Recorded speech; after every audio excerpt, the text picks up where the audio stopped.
The story of Exodus, Moses, is one of the iconic stories of the Bible. I mean, if you grew up in church, you probably have heard of the burning bush and Moses' experience there, the delivery and let my people go, whether it's on stained glass or it's Charlton Heston holding up the tablets and the lightning behind him and the great Ten Commandments. It is a familiar story about God drawing near and calling by name. And also Moses with all the excuses of, I can't go, you should send somebody else, but I have this speech impediment. And God hears all the excuses, and God continues to say, you are the one I'm sending. But, let's be honest, there's parts of the story when you go back and read it in Exodus 3, 4, 5 that are tough, tricky, and maybe a little bit uncomfortable. For example, you read in there that Moses asked God, how will people know that you sent me? And God says, listen, take this stick, throw it on the ground, and it'll turn into a snake. Take your hand, put it in your robe, pull it out, leprous. Pull it back in, put it up, ta-da, good as new. I mean, it feels a little bit like David Copperfield's show, and not so much, these are my calling cards from God. We wouldn't say, for example, today, God sent me, hey, see that rock? Turn it into a gecko. Up, back to a rock. It's just not something that you would associate with people's relationship with God today necessarily, and it seems a little struggle for some to read. The other challenging part of this text is God. On the one hand, God is concerned with the suffering of God's people and says, I care about what's happening with this ruthless king, Pharaoh, and what he is doing to my children here. You're going to go and tell him enough is enough, set my people free. But on the other hand, we have the plagues. And God teaching Pharaoh and his hard-hearted, ruthless dictator a lesson that goes all the way, ramping up the effects of frogs and boils and locusts to the death of every firstborn Egyptian parent, child. Wow. Then it gets even more challenging when God has raised up Moses to go, and then in chapter 4, as Moses is going with his wife and child, God gets upset and wants to kill Moses. Wait, what? Yes, because in verses 24 through 26, Moses apparently has forgotten to circumcise his son Gershom, his only son at the time. Thereby, I think the biblical writer is saying, Moses has been ashamed of his identity, has failed to teach it to his own firstborn and his children, has kept it hidden, and God is upset by that. And some quick thinking by his wife Zipporah, and a circumcision on the fly, takes a steady hand, saves Moses from certain disaster. Now, so there's a lot to unpack in the Exodus story behind the burning bush. So let's get at it. At the heart of the story, if you don't know it, or if you're hearing it for the first time, I don't want to assume everybody's got all the background. Moses, after Pharaoh and the people of Israel are in Egypt, a new Pharaoh comes to town after they've been settled there for many years, the story of Joseph and his brothers after a great famine.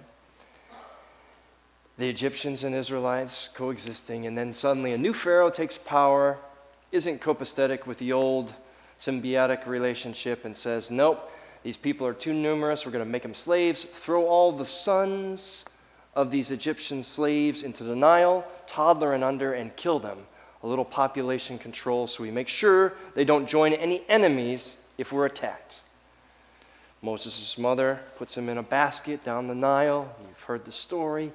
His sister waits in the rushes to see, and Pharaoh's daughter, the princess of Egypt, takes Moses and adopts him and names him and adopts him as one of her own. So we have Moses, new on the scene, foot in one world, the royal palace of Egypt, foot in another world, the son, the true birth son of Egyptian slaves, Hebrew slaves in Egypt. And he tries to live in both of these worlds, but he never fits fully in either of them, I don't think. One day, Moses Scott has this personality character situation where I think Moses is the kid who, when he sees somebody who's a bully on the playground, giving some other kid who's a little weaker a bloody nose, Moses is the scrapper who's going to say enough and jump into the fight. So he sees this Egyptian slave master beating a Hebrew slave. He steps in and he murders the Egyptian. Make sure nobody's looking. Okay, don't tell anybody about this. Next day, the text says, he goes and he sees two Hebrew slaves fighting amongst themselves, and he says, knock it off, you guys. And they say, hey, who do you think you are? Are you going to kill one of us like you killed that Egyptian yesterday? He says, word's gotten out. Moses gets an APB from Pharaoh. This guy's wanted. He's a fugitive. Find him. And Moses runs. And he runs for the border, not Taco Bell. He runs for the border of Egypt, keeps going, and he finds himself where we reach today's story in the land of Midian. Again, he intervenes for these women who are trying to feed their sheep at the well, and some Midian men are chasing them off, and Moses fights them off, gets the favor of this girl, and she takes him to her dad, and he settles down. So we got Moses walking his father-in-law's sheep. How many times did he do this? As Benjamin so beautifully demonstrated in the church, you guys all were sheep for a moment. I mean, it's not very exciting stuff, right? He sees what appears to be a bush that's on fire. This is how the sun's hitting it. Is it actually on fire? We don't know. But he has this God moment. This guy who's been running his whole life. This guy who knows deep down that there are people, his people, who are hurting and suffering back in Egypt. But that's not his concern now. He's made a new life. He's got a new family. He doesn't want to get involved. He doesn't want to rock the boat because going back would cost something. Going back would be tough. Going back would put him back in the spotlight and involve some difficult confrontations with Pharaoh. Maybe I should have called this sermon Confronting Pharaoh, because nobody wants to do it. It's easy to say in the safety of Midian, anonymous. That story is not like anything like we experience, right? None of us would ever run from anything God would call us to. None of us would say, this isn't my fight.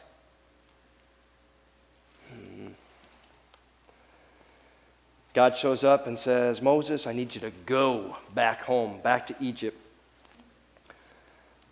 As a little aside, I wasn't going to mention this, but as a little aside, back in my church in Michigan, the children wanted to do an art project. And so they were studying the Exodus. So right in between the men and women's washrooms, they had Pharaoh, and they had this big, let my people go. Anyway, it was beautiful. It was beautiful. But anyway, true story. Moses, as soon as God tells him, he has this, well, let's start here. I mean, what does it take to get your attention? Hey! All right, I saw somebody back there snoozing in the back. What does it take to grab your attention? What does it take for God to get our attention? I mean, we have so many distractions. How many times did Moses walk along this path? Walk past this bush? And yet, in this one day, something's a little different. Or maybe everything's the same as it's always been, and Moses, for once, is paying attention. Pastor Bruce Epperly says, God is always reaching out to us, and every now and then, we notice. For one lady in the church, after her husband walked out on her, and she was confronted as a part-time mom with no support, no alimony, none of the child support, just left, nobody knew where he went, 2 young boys, grade school, and she was distraught. What am I going to do? She's having hyperventilating, panic attacks. She was beside herself with worry, and she said, I looked out in this cold winter Chicago morning. She lived in a neighborhood downtown, and I saw this, out of the blue, during this thick snow, I saw this bright red cardinal just sit on my fence post. It just landed there and it looked at me. And I felt this peace. And ever since that moment, that was my God burning bush. So God saying, I got you. It's going to be okay. And here it was through a bird. She had seen cardinals before, but that was her reminder. For some of us, it might be a friend who says, hey, do you realize that you've been acting like a real jerk lately? Have you heard yourself? I mean, it takes a good friend to have that kind of conversation, yeah?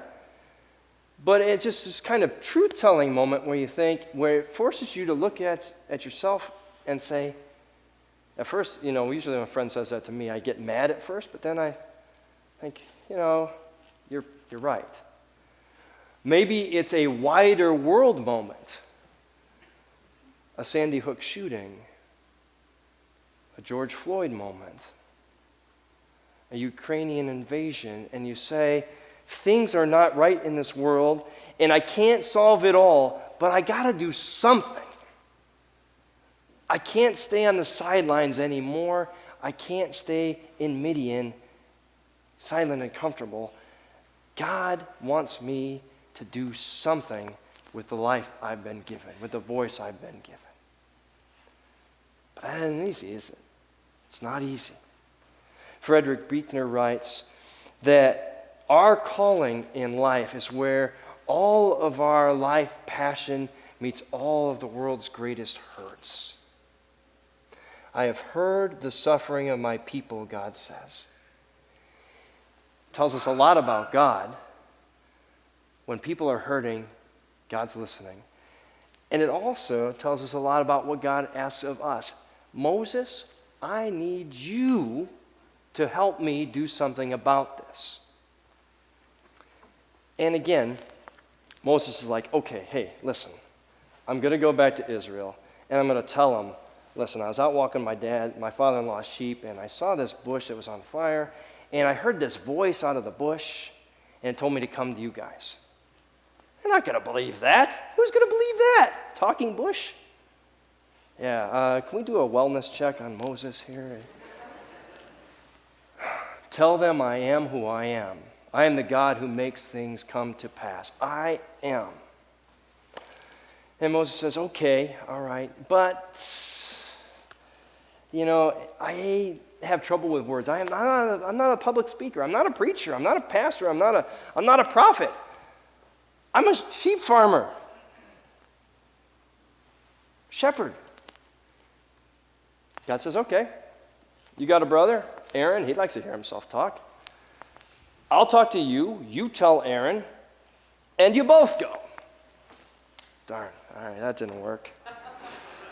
You see all these rationalizations, excuses about, I'm just not enough. Have you ever told yourself that? Has somebody else told you that? Maybe your whole life.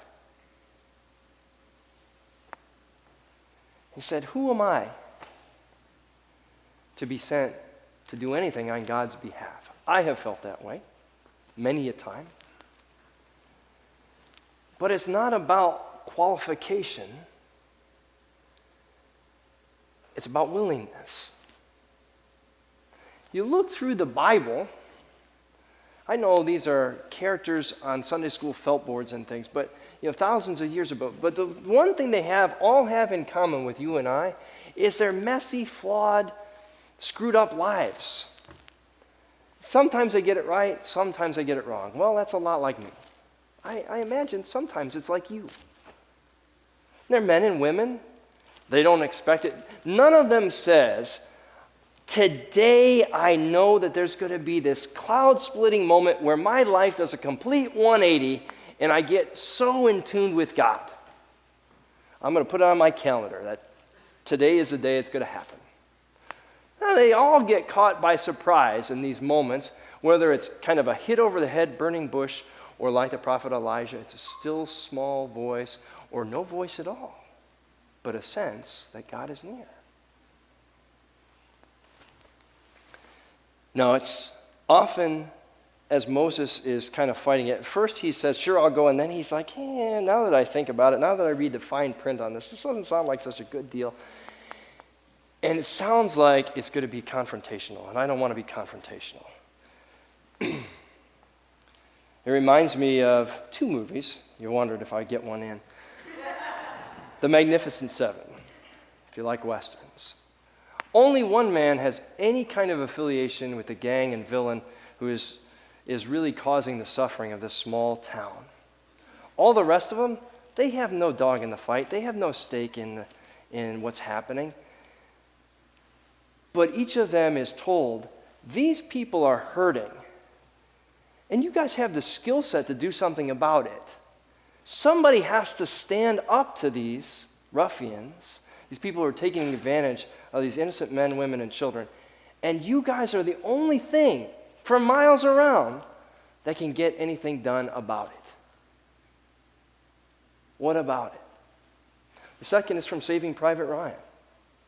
Captain Ryan, in the middle of the movie, sends his platoon to take a German ambush point. It's just a small machine gun nest, a pillbox, on top of a hill. And the men, when he gives the order, question the order. We could just walk past it. We could just leave it here. It has nothing to do with our mission. Yeah, Captain Miller says, until some other platoon comes by or some other group of folks and they open fire on them, that's on us. And they lose one of their soldiers, Wade, their medic. And in that moment of decision making and perceived failure, his platoon mutinies. And one of them says, I'm out of here. Sergeant Horvath draws his pistol and says, if you take another step, I'll shoot you where you stand for desertion. And everything is falling apart. And Captain Miller interjects in this moment of suffering and pain and hurt. He says, what's the pool up to? If you've seen the movie. He says, what is it, $300? You guys are all curious about what I do back in my old life when I'm not a soldier.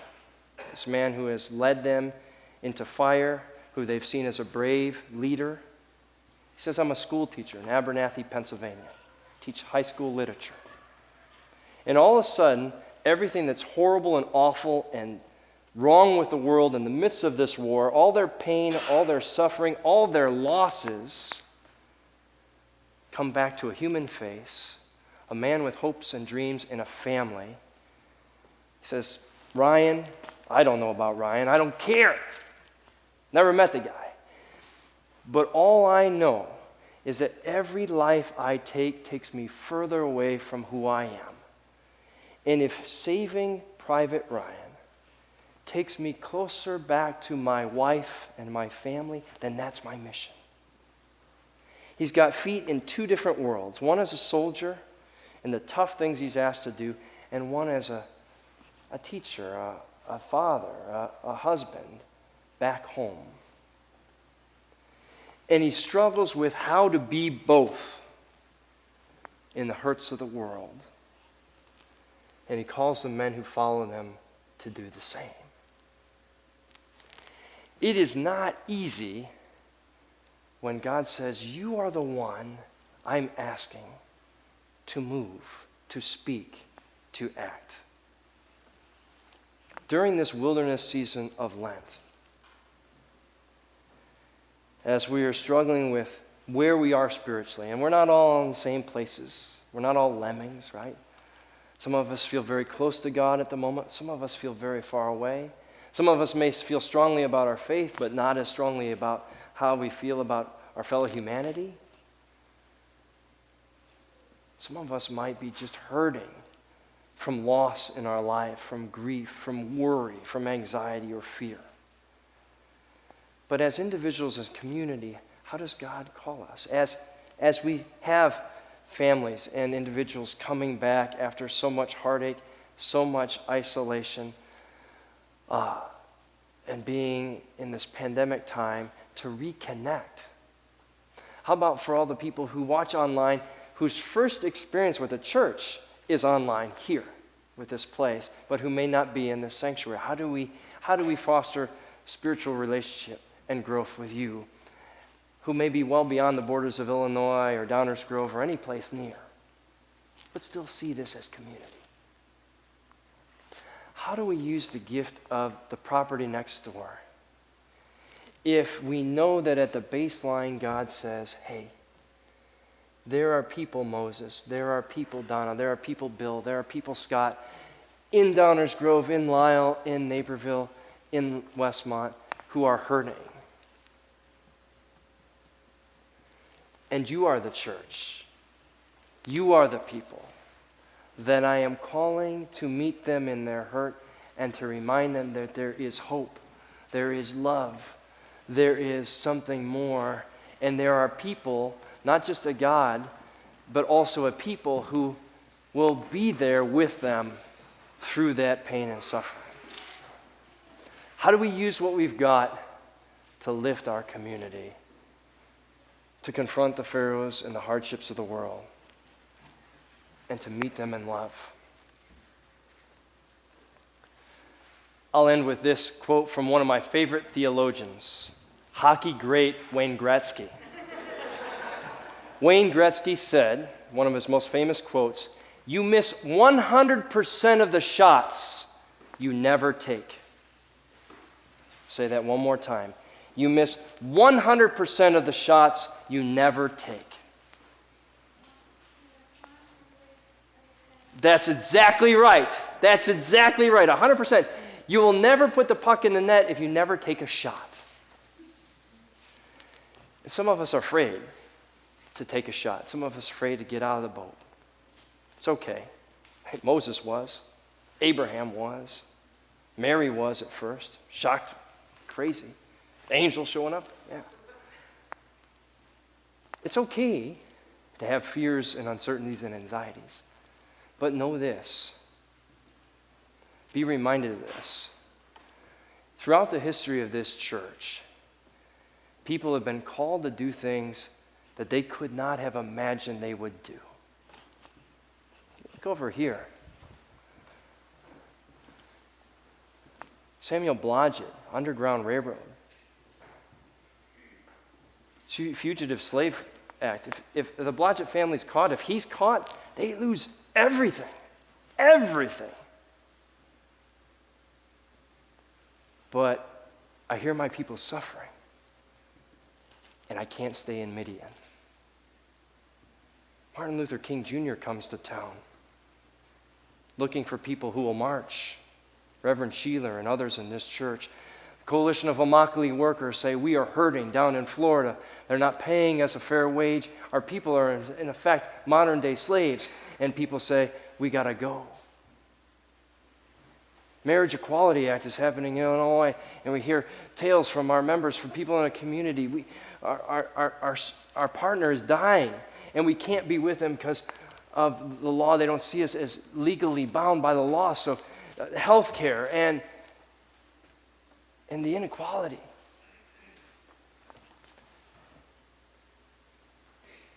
Where is it that God calls us, individually and as a church? And where will we answer the bell? Let us not leave an open net without a shot. Amen.